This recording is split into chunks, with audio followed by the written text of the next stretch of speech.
right, 8:48 on this Wednesday morning. Stormy weather in parts of Green Country. Still some rain redeveloping here in Tulsa. Again, nothing around the metro is severe. We're way behind the cold front. Low 50s is still dropping. Upper 40s north of Tulsa. Tahlequah, Muskogee, you've gotten behind the front, so your temperatures have dropped to the 50s. But right out ahead of it, McAllister, the cold front is almost right on top of you now.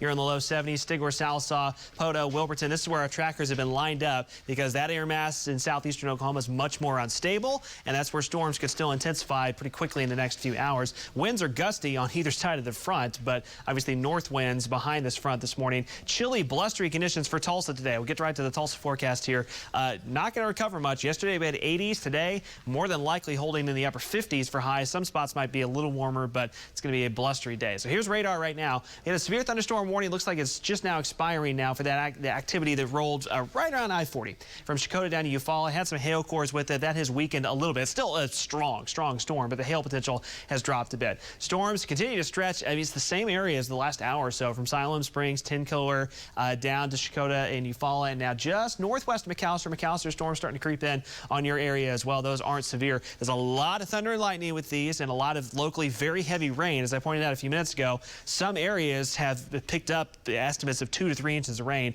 in the last about 2 to 3 hours near the I-40 corridor. So localized flooding would be a possibility here from northern Pittsburgh County. You follow to Shakota, and then this cell up to the north and east.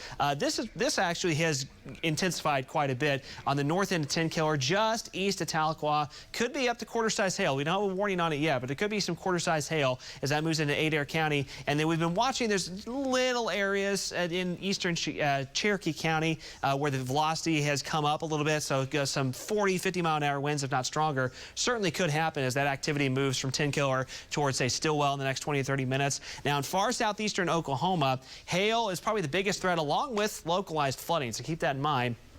But we've still got about, I'd say, a 1 to 2 hour window here where storms move into that air mass in southeastern Oklahoma. We'll have to watch for a brief risk for a tornado warning or two. Can't totally rule that out. Here in Tulsa, again, the rain chances, storm chances have diminished, but we're still going to have some lingering rain this morning. By this afternoon, some sun breaks. Blustery, though, and temperatures, as I mentioned, a lot chillier than they were yesterday. Here's the glance ahead on future view. This gives you a general idea that we're almost done with the storm system. Just a couple more hours to go in southeastern Oklahoma. Late morning, that's off in Arkansas, and then we're pretty much done. Some sunshine for later in the day, but instead of 80s, 50s, and maybe some low 60s on the map. Tonight to tomorrow morning, winds calm down, and we drop off pretty quickly into the mid to upper 30s. And once again, especially north of Tulsa, gardeners, be aware, a frost or even a light freeze is not out of the question early in the morning. So make sure you get those plants taken care of. This is our reward tomorrow for all the windy weather and kind of up and down bumpy weather we've had recently. Thursday afternoon looks spectacular.